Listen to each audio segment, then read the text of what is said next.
Good morning everyone. So today I'm going to start new series of biology reading and I'm going to cover all 16 chapters of 11th standard. So let's get started. Lesson number 1, page number 1, living world. Planet Earth is made up of abiotic and biotic components. The biotic components are obviously the living beings present around us. The question is, why do we call them living and how they differ from non-living? 1.1 Basic Principles of Life. A. The living being, once produced or born, has to survive. For survival, it needs energy and many chemical molecules. For energy, it has to perform metabolism. Metabolism is breaking of molecules, means catabolism, and making of new molecules means anabolism. B. From birth onwards, organism shows tendency of growth and development. This growth is a well-orchestrated process. You might have observed sand mounds, boulders grow, etc. This growth is not from within, hence, these are not living beings. C. Growth and development are not the process which have unlimited time span. At certain point of time, the molecules, organs, systems begins to lose their effective working and become old. This is aging process of the body. D. Life has to continue, hence the organism tries to produce a young one like itself. It is essential through reproduction, that is, asexual or sexual means. This ensures continuity of race. Mules, sterile worker bees, do not reproduce, yet are living. Can we call all production as inclusive characteristics of life? E. As the body loses its capacity to perform metabolism, the organism dies. F. Any living being's response to thermal, chemical, or biological changes in the surrounding. Responsiveness or irritability is a unique property of living beings. There is immense diversity in living organisms.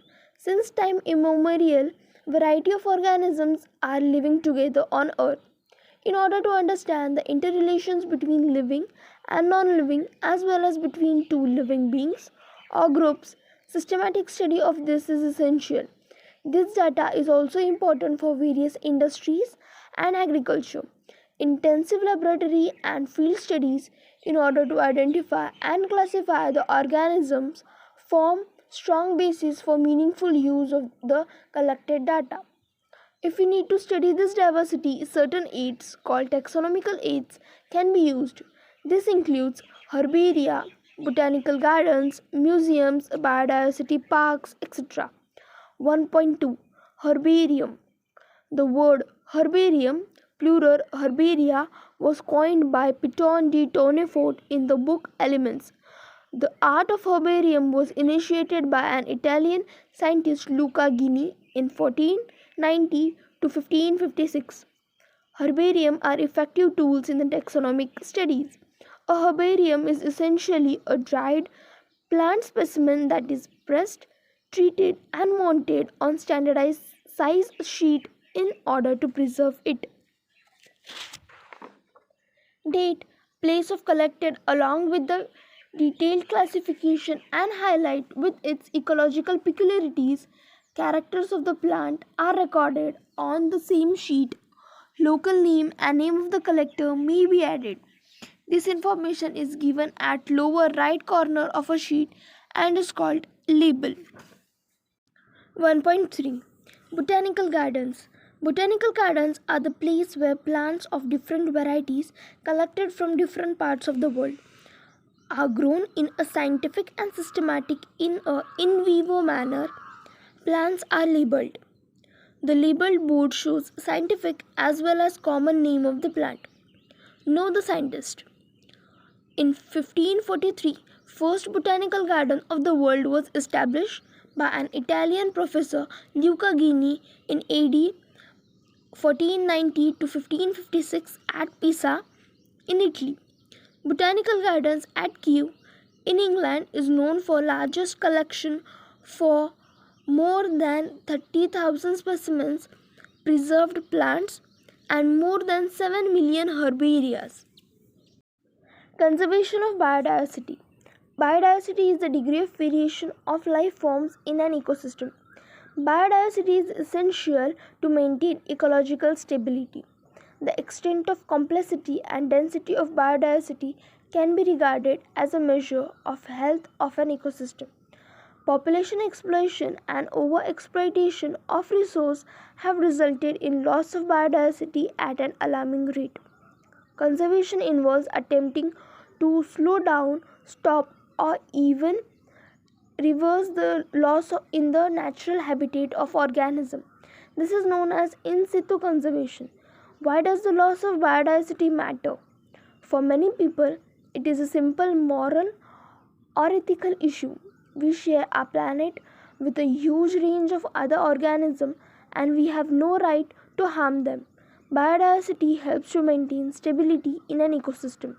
Loss of one variety of organism can affect entire ecosystem. 1.4 Museum. Museums are the place where collections of preserved plants and animal specimens are kept. Plants and animal specimens may be preserved in formalin, means 10 to 40% formaldehyde, in transparent jars. Jars are labeled. Larger animals like birds and mammals are usually stuffed and preserved. This science is known as taxidermy. Specimens in dried forms are also kept in museums. We can even find systematic collections of shells, skeletons of animals, insect boxes in museums. Thus, biological museum in educational institute are reference hub of biodiversity studies. 1.5 Zoological Parks. Zoological parks, generally known as zoo, is a place of interest for common man. In a zoo, wild animals are kept in a captivity. They are protected and care is taken to provide conditions similar to their natural habitat, that is, ex situ. In a zoo, a naturalist can study food habitat and behavior of animals. Floral, manual, monograph, and catalog are some of the tools of maintaining biodiversity records. Flora is the plant life occurring in a particular area on time.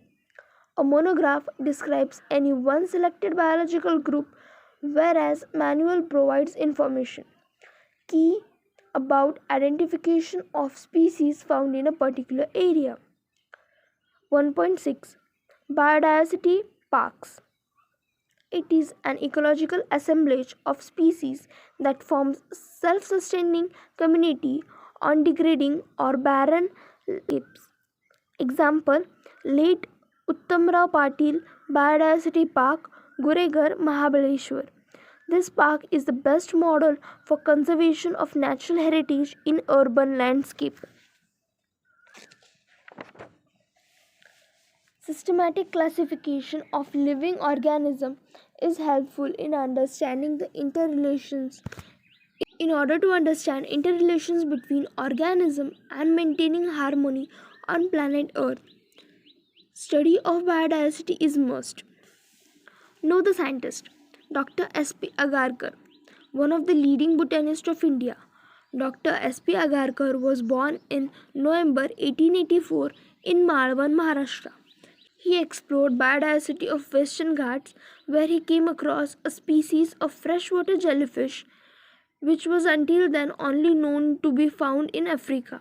These findings were published in scientific journal Nature in 1912.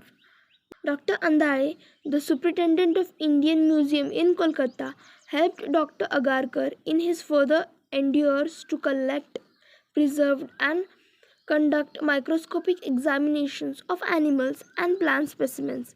The institute ERI Pune has been named after his name.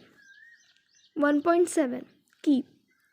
Key is taxonomical aid used for classification of plants and animals. The key are based on contrasting characters. One of the contrasting character get accepted and other rejected. The statement in key is called a lead. Normally, key are analytical in nature. Let us study about classification of living organism in next chapter. Thank you.